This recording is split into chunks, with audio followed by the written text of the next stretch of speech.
পৃথিবী কত বড়, আসমানটা কত বড়, তার চেয়ে হাজার হাজার কোটি গুণ আমার আল্লাহর রহমত এবং দয়া তার চেয়ে বড়।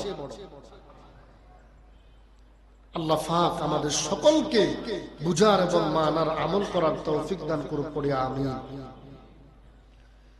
প্রত্যেক মুসলমান, প্রত্যেক মুমিন একটা জিনিস চায়, মাওলারে মৃত্যুর সময় যেন ঈমান নিয়ে কবরে যেতে পারি। শয়তান আসবে আপনাকে ওই মুহূর্তে ধোঁকা দেওয়ার জন্য।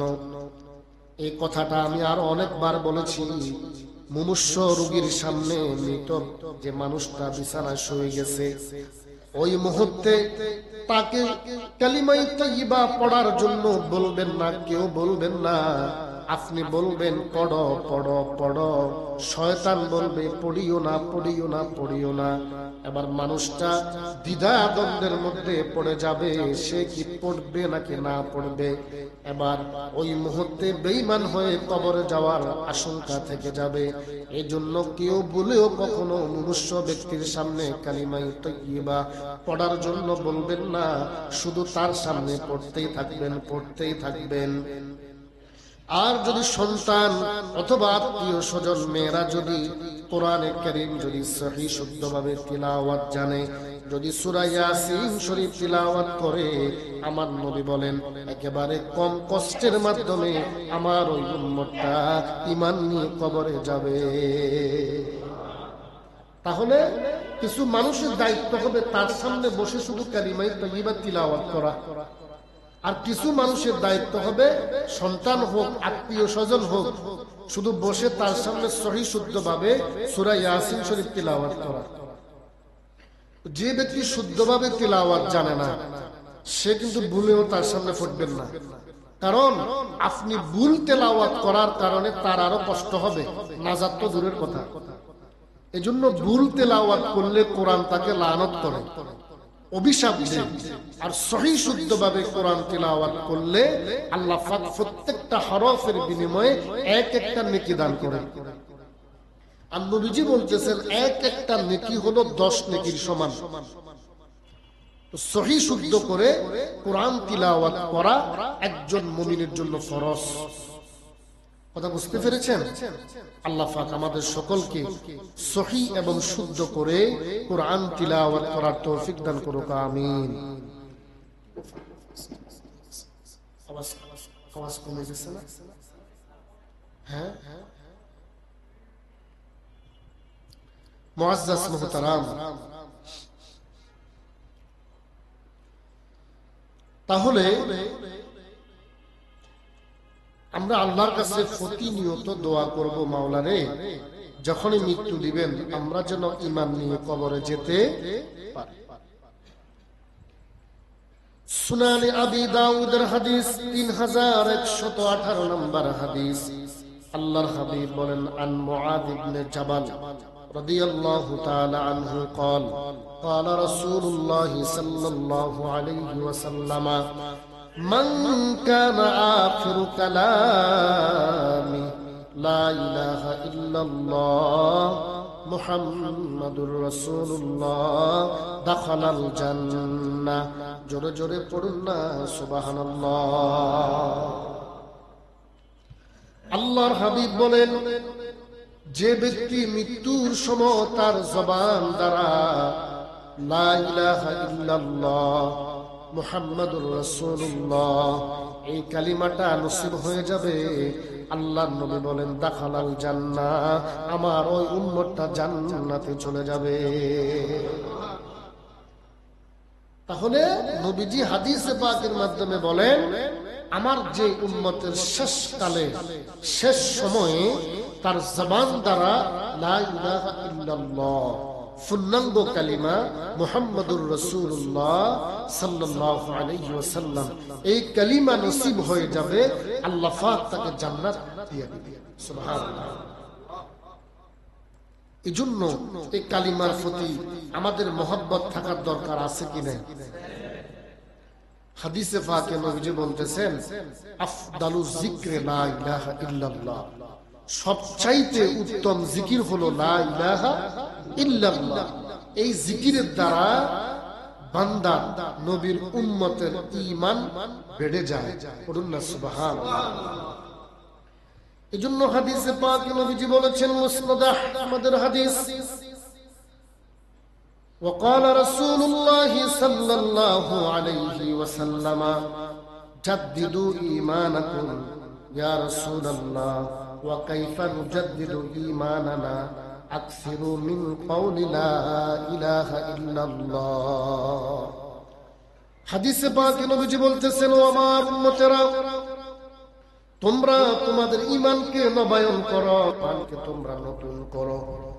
সাহাবীরা প্রশ্ন করলেন, ইয়া রাসূলুল্লাহ কাইফা নুজাদ্দিদু ঈমানানা, ও নবী কিভাবে ঈমানকে নতুন করা হয়, কিভাবে ঈমানকে নতুন করা হয়, কিভাবে ঈমানকে নবায়ন করা হয়? এই হাদিসের ব্যাখ্যা হলো, অনেক মানুষ অনেক সময় এমন কিছু গুনাহ করে যে গুনাহের দ্বারা ঈমানটা চলে যায়, আমি আপনি বুঝতেও পারি না, টেরও পাই না। এই জন্য নবীজি বলেন, ও আমার উম্মতেরা, জাদ্দিদু ঈমানাকুম, তোমরা তোমাদের ঈমানকে নবায়ন করো। সাহাবীরা বললেন, ইয়া রাসূলুল্লাহ কিভাবে ঈমানকে নবায়ন করব? আল্লাহর হাবিব বলেন, আকসিরু, তোমরা বেশি বেশি পড়ো, মিন কাউলি লা ইলাহা ইল্লাল্লাহ, বেশি বেশি লা ইলাহা ইল্লাল্লাহর জিকির করো, এর দ্বারা তোমাদের ঈমানটা নবায়ন হয়ে যাবে। আল্লাহ, আপনার কাছে ফরিয়াদ, মৃত্যুর সময় আমাদের সকলের জবান দ্বারা যেন কালিমা নসিব হয়। আমিন। আল্লাহ তাআলা আমাদের সকলকে এই কালিমার উপর বেশি বেশি করে আমল করার তৌফিক দান করুক, পড়ি আমিন। আমি আজকে যে আয়াতে কারিমা আপনাদের খেদমতে পড়েছি, সূরা ফাতির 22তম পারা 29 এবং 30 নম্বর আয়াতে কারিমা। আল্লাহ পাক রব্বুল আলামিন আমাদের আজকে বয়ান হবে আমল সংক্রান্ত। কারণ একটা আমলের জন্য মানুষ কিয়ামতের মাঠে এদিক সেদিক দৌড়াদৌড়ি করবে, কেউ কাউকে একটা আমল দিবে না। যত বেশি দুনিয়ার জমিন থেকে আমরা অর্জন করতে পারি, এটাই আমার আপনার কাজে আসবে। কথা বলেন ঠিক কি? আল্লাহ পাক বলেন, ইন্নাল্লাযীনা ইয়াতলুনা কিতাবাল্লাহি ওয়া আকামুস সালাতা ওয়া আনফাকু মিম্মা রাযাকনাহুম সিররাও ওয়া আলানিয়াতান ইয়ারজুনা তিজারাতান লান তাবুর।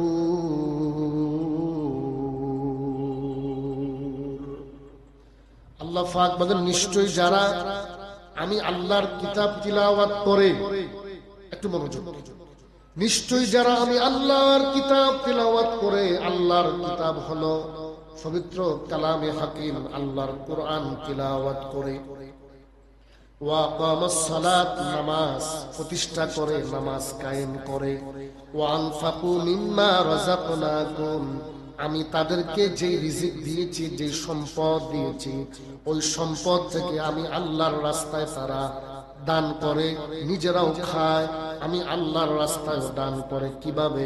সিররাও ওয়া আলানিয়াতা, গোপনে এবং প্রকাশ্যে। বলুন না সুবহানাল্লাহ। ইয়ারজুনা তিজারাতান লান তাবুর, তারা যদি আমি আল্লাহর এই আইনগুলো যদি সুন্দরভাবে তারা যদি পালন করে, আমি আল্লাহ তাদের ব্যবসায়ের মধ্যে আরো এমন ভাবে সফলতা দান করব, তাদের এই সফলতার মধ্যে আমি আল্লাহ কখনো বিফলতা তাদেরকে দিব না। আমার প্রিয় ভাইরা, আল্লাহ পাক এখানে স্পেশাল ভাবে ব্যবসার কথা কেন বললেন? কারণ হলো, কোরআন নাজিল হয়েছে মক্কা নগরীতে। কোথায়? মক্কা এবং মদিনার মানুষগুলো ব্যবসায়ীর উপর নির্ভরশীল, তারা ব্যবসা করতেন। সূরা কুরাইশের মধ্যে আছে, লিইলাফি কুরাইশ ইলাফিহিম রিহলাতাশ শিতা'i ওয়াস-সাইফ ফালইয়াবুদু রাব্ব হাযাল বাইত আল্লাযী আত'আমাহুম মিন জু' ওয়া আমানাহুম মিন খাউফ। মক্কা শরীফের এবং মদিনা শরীফের মানুষগুলো বছরে 2 বার ব্যবসায়ের কাজে তারা সফর করতেন। এক সময় হলো শীতকালে, আরেক সময় হলো গরমকালে। আল্লাহ পাক বলতেছেন, যারা ওই ব্যবসায়ী মানুষগুলো যদি আমি আল্লাহর খানায় কাবার রবের যদি ইবাদত করে, খানায় কাবার রবের যদি কি করে ইবাদত করে, আমি আল্লাহ তাদেরকে দুনিয়া এবং আখিরাতে সফলতা দান করব। এই আয়াতের মধ্যে আল্লাহ পাক সেম কথাটা ব্যবসার কথা উল্লেখ করেছেন স্পেশাল ভাবে, নির্দিষ্ট ভাবে।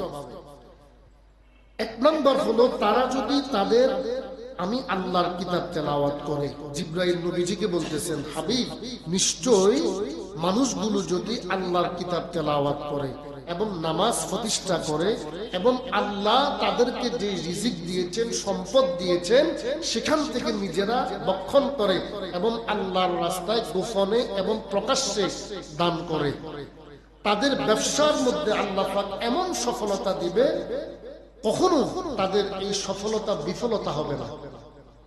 ব্যাখ্যায় আসে, ব্যাখ্যা হলো যখন মসজিদে আজান দিতেন, মনে করেন হেরেম শরীফ, মসজিদে নববী শরীফ, তারা তাদের ব্যবসাকে বড় মনে করতেন, আল্লাহর ইবাদতকে ছোট মনে করতেন। এজন্য আল্লাহ পাক আয়াত নাজিল করে বলতেছেন, তারা যদি আমি আল্লাহর কালাম তেলাওয়াত করে এবং নামাজ প্রতিষ্ঠা করে এবং আমি আল্লাহর রিজিক থেকে নিজেরা খেয়ে আমি আল্লাহর রাস্তায় দান করে, আমি আল্লাহ তাদের ব্যবসার মধ্যে এমন সফলতা দিব তারা চিন্তাও করতে পারবে না। জিবরাইলের মাধ্যমে আল্লাহ পাক তার হাবিবকে কোরআনে পাকের মাধ্যমে জানিয়ে দিয়েছেন। তো এটার দ্বারা আমাদের শিক্ষা হলো, আমরা যারা ব্যবসায়ী ভাইরা এখানে অনেকে আছেন, হ্যাঁ, দুনিয়ার কাজকে যদি আমি ছোট মনে করি, আল্লাহর কাজটাকে যদি আমি বড় মনে করি, আল্লাহ পাক এমন সফলতা দিয়ে দিবে যেটা আমার আপনার চিন্তা দ্বারাও কখনো আসবে। মনে করেন আপনি চাকরি করেন, আজান হয়েছে, চাকরি বড় না নামাজ বড়? আপনি ব্যবসা করেন, মসজিদে আজান হয়েছে, এখন একজন কাস্টমার ঢুকলো, এখন আপনার কাস্টমারটা বড় না আল্লাহর দায়িত্ব বড়? এটাই আল্লাহ পাক বলতেছেন, তুমি ব্যবসা করো, অসুবিধা নাই, যদি আমি আল্লাহর দায়িত্বকে বড় মনে করো, আমি আল্লাহ তোমার ব্যবসার মধ্যে এমন সফলতা দিয়ে দিব, তুমি আমি আল্লাহর দায়িত্বকে বড় মনে করার কারণে তুমি সেটা কল্পনাও করতে পারবা। এবার আসেন, নিশ্চয়ই যারা আল্লাহর কালাম তিলাওয়াত করে, অর্থাৎ কুরআনুল কারীম তিলাওয়াত করে, নবীজির অনেক হাদিসে পাকের মধ্যে আছে সকালবেলা আল্লাহর নবী কোন সূরা তিলাওয়াত করতেন, সন্ধ্যাবেলা কোন সূরা তিলাওয়াত করতেন, রাতের বেলায় কোন সূরা তিলাওয়াত করতেন। এভাবে আল্লাহর বান্দারা সেই অনুযায়ী কালাম তিলাওয়াত করে। জুমার দিন নবীজি কোন সূরা তিলাওয়াত করতেন, নবীজি কোন সূরার আমল করে রাতে ঘুমাতেন। এভাবে যদি আল্লাহর কোন বান্দা আল্লাহর কালামের উপর আমল করে, হাদিসে নবীজি বলতেছেন, আন আবি উমামা রাদিয়াল্লাহু তাআলা আনহু قال سمعت رسول الله صلى الله عليه وسلم يقول اقرأوا القرآن فإنه يأتي يوم القيامة شفيعا لأصحابي। জোরে জোরে পড়ুন না সুবহানাল্লাহ। সহিহ মুসলিমের বর্ণনা, আল্লাহ নবী বলেন, যারা কোরআনে পাক বেশি বেশি করে তিলাওয়াত করে, ওই মুসিবতের ময়দানে আল্লাহর বান্দাটা যদি কোন গুনাহের কারণে যদি আসামি হয়ে যায়, নবীজি বলতেছেন স্বয়ং কোরআনটা সেখানে উপস্থিত হইয়া আল্লাহর ওই বান্দার জন্য সুপারিশ করবে। পড়ুন না সুবহানাল্লাহ। কত বড় কথা! যারা কোরআন তিলাওয়াত করে বেশি বেশি করে সকাল সন্ধ্যা, ওই লোকটা যখন হাসরের ময়দানে কোনো কারণে যদি আসামি হয়ে যায়, আল্লাহর হাবিব বলতেছেন স্বয়ং আল্লাহর কোরআন উপস্থিত হয়ে আল্লাহর কাছে সুপারিশ করে ওই লোকটাকে আল্লাহর জান্নাতে নিয়ে যাবে। তো যারা কোরআন পড়তে জানেন না, অন্তত পক্ষে কোরআনটাকে মহব্বত করে, কোরআনটাকে হাতে নিয়ে বুকে লাগান, মুখে লাগান, চোখে লাগান, একটু খুলে কালো অক্ষরগুলোর দিকে তাকান। নবীজি বলতেছেন তিনটা জিনিসের দিকে তাকাইলেই সওয়াব।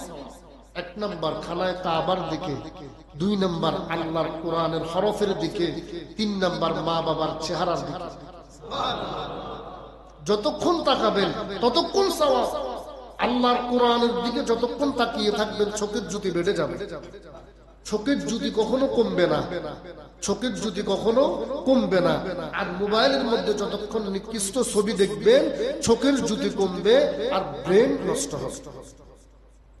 কোরআনে পাকের দিকে যতক্ষণ তাকাবেন ততক্ষণ সওয়াব হবে। সুবহানাল্লাহ। আমার প্রিয় ভাইয়েরা, তাহলে আমরা কোরআনের সুপারিশ চাই তো ইনশাআল্লাহ। শুধু তাই না, মানুষ মানুষকে হিংসা করা কি জায়েজ? জোরে বলেন। তিনটা বস্তু মানুষকে ধ্বংস করে। এক নাম্বার লোভ, দুই নাম্বার অহংকার, তিন নাম্বার হিংসা। লোভ কাকে বলে? একজন মানুষ পকেট থেকে 1000 কসকসে টাকা অনেকগুলো বের করে গুনতেছে আপনার সামনে, আর আপনি মনে মনে বলতেছেন হায় রে, টাকাগুলা যদি আমি নিয়ে আসতে পারতাম, আত্মসাৎ করতে পারতাম। এটার নাম হলো লোভ। এটার নাম, ভাই মাইকের অবস্থা একদম খারাপ, কথাই বলতে পারতেছে না, একদম আওয়াজে নাই।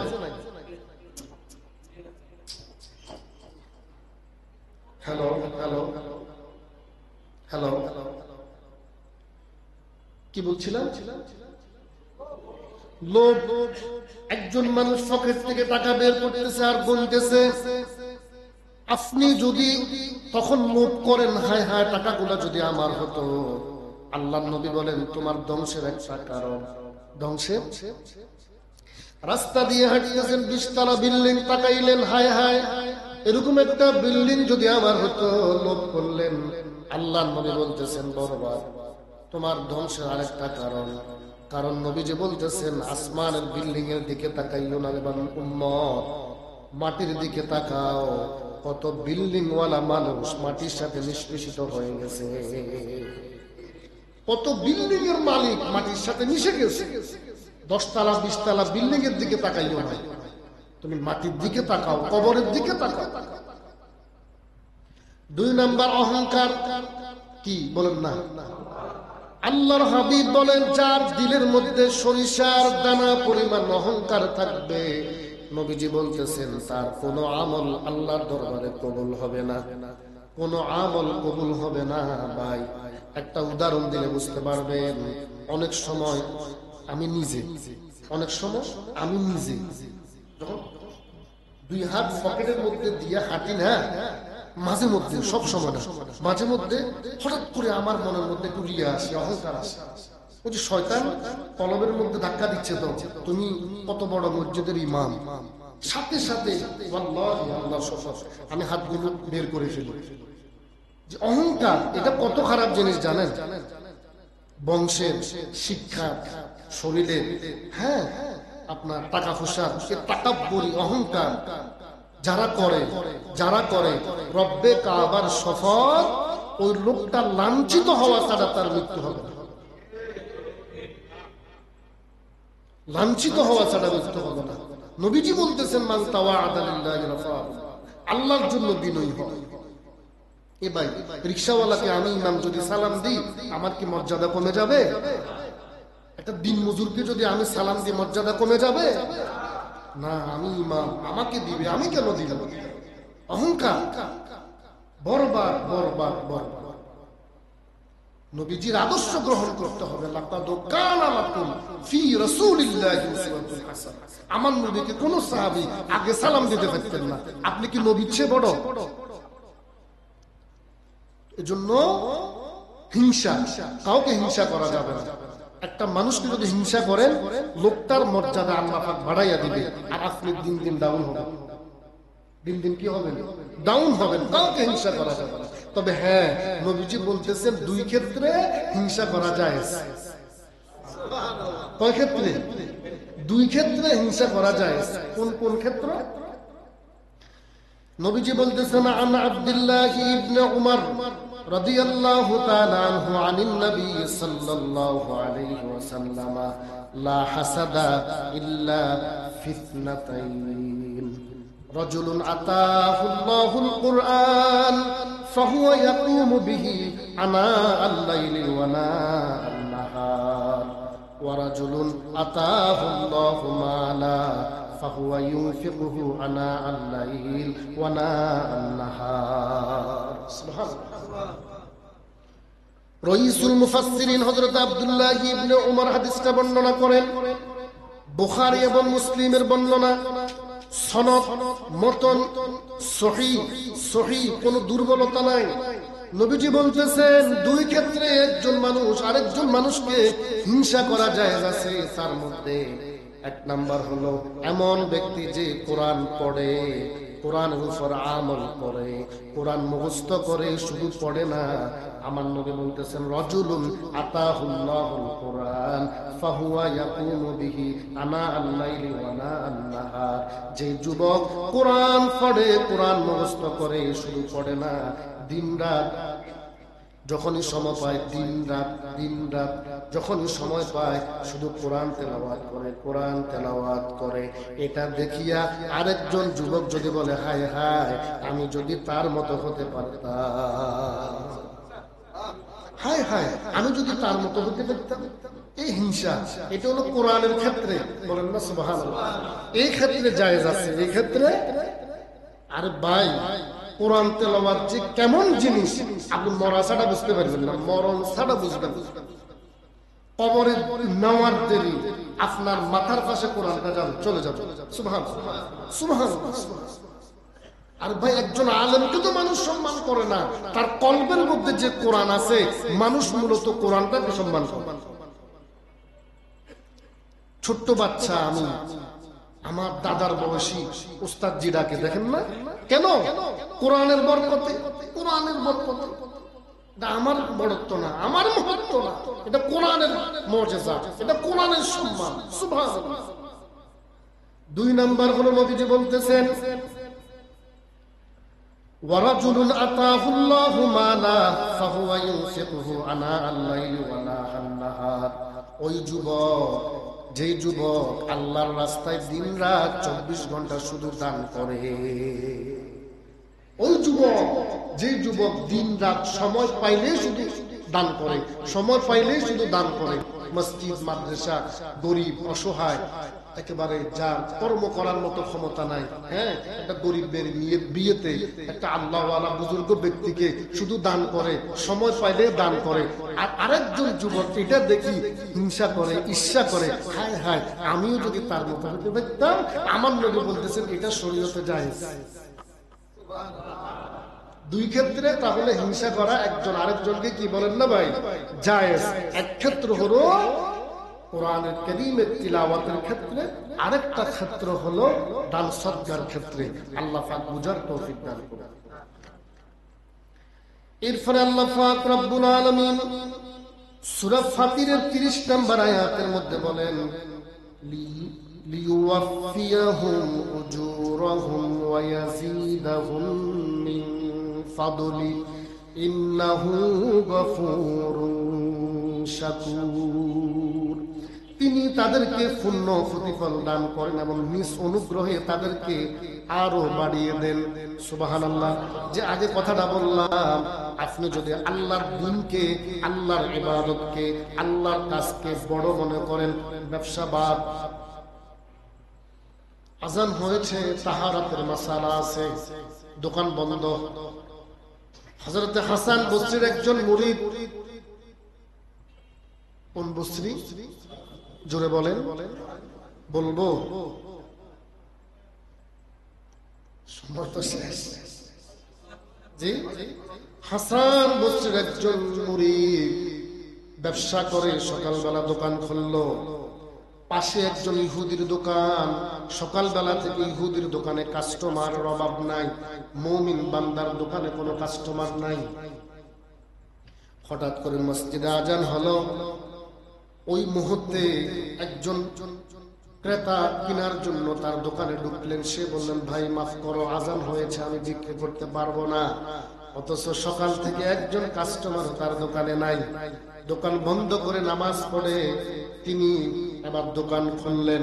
খোলার পরে সুবহানাল্লাহ, তার দোকানের মধ্যে এমন দুইজন ব্যক্তি প্রবেশ করলেন। প্রবেশ করার পরে এমন জিনিস কিনে নিলেন, ওই আল্লাহর বান্দা বলতেছেন, আমি এক মাসেও এত বিক্রি করি না। আমি লোকগুলার দিকে তাকাইলাম, একজনকেও চিনি না, একজনকেও চিনি না। আবার শুকরিয়া আদায় করে আবার দোকান বন্ধ করলাম। আমি আমার ফির ও মুর্শিদ হাসান বসরির কাছে চলে গেলাম। হাসান বসরি, তাদের কলবের দরজা তো খোলা, যিনি শূন্য ফানির উপর বিছানা বিছাইয়া নামাজ আদায় করে। হাসান বসরি আবার আল্লাহর ওলির দরবারে ওই মুরিদ যখন আসতেছে, আল্লাহর ওলি মুস্কি মুস্কি হাসে। কিরে, কি খবর? বলে হুজুর ভালো একটা খবর। বলে কি খবর বলবো? বলেন হুজুর। বলে সকালবেলা দোকান খুললি, কোনো কাস্টমার নাই। জি হুজুর। আজান হলো, একজন কাস্টমার। জি হুজুর। তুই বিক্রি করলি না নামাজ আদায় করলি? জি হুজুর। এরপরে নামাজ আদায় করে দোকান খুললা, এরপরে এমন বিক্রি করলা যে বিক্রি এক মাস পর্যন্ত করো নাই? বলে জি হুজুর। এবার আপনার কাছে আমার প্রশ্ন হলো, আল্লাহর ওলি কেমনে জানে? ফতুয়া দেন না, আবার আসেনি ফতুয়া। এগুলো বুঝতে হলে আশেক হতে হবে। এগুলো বুঝতে হলে কি হইতে হবে? আশেক হইতে হবে। কারণ আল্লাহর হক্কানি বন্দনা, আল্লাহর হক্কানি ওলিরা চোখ বন্ধ করলে দুনিয়াটা কি ভাই আল্লাহর আরো সদস্য। এবার হাসান বসরি বলতেছেন, ও বাবা, এটা দুনিয়ার কোন মানুষ না, এই দুইজন, একজন হযরতে জিবরাইল, আরেকজন হযরতে ইসরাফিল। আল্লাহর রহমতের ফেরেশতারা। আল্লাহ পাক ইন্নাল্লাহা লা ইয়ানজুরু ইলা সুওয়ারিকুম ওয়া আমওয়ালিকুম ওয়ালাকিন ইয়ানজুরু ইলা কুলুবিকুম ওয়া আমালিকুম। ওয়া ক্বালা আন-নাবিয়্যু আলাইহিস সালাতু ওয়াস সালাম, আল্লাহর নবী বলেন, আল্লাহ পাক বান্দার চেহারার দিকে আর সম্পদের দিকে তাকায় না, আল্লাহ পাক বান্দার কলবের দিকে আর আমলের দিকে তাকায়। তার মধ্যে কতটুকু তাকওয়া আছে আল্লাহ পাক বুঝার এবং মানার, আমল করার তৌফিক দান করুক। 10 ব্যক্তি মারা গেলে, 10 ব্যক্তি, কয় ব্যক্তি? 10 ব্যক্তি মারা গেলে কবরে যেভাবে রাখবে কিয়ামত পর্যন্ত ওইভাবেই থাকবে। শুধু এটা বললাম, বাকি আলোচনা আমি উমরাতে যাওয়ার আগের জুমা, আগামী জুমাতে বলবো ইনশাআল্লাহ। মনে আসেনি? কয় ব্যক্তি? 10 ব্যক্তির দেহ কবরে যেভাবে রাখবে কিয়ামত পর্যন্ত ওই রকমই থাকবে। শুনবেন তো ইনশাআল্লাহ? আগামী জুমাতে সবাই আগে আগে চলে আসবেন। আল্লাহ পাক তৌফিক দান করুক। আমিন। ওয়া মা আলাইনা ইল্লাল বালাগ।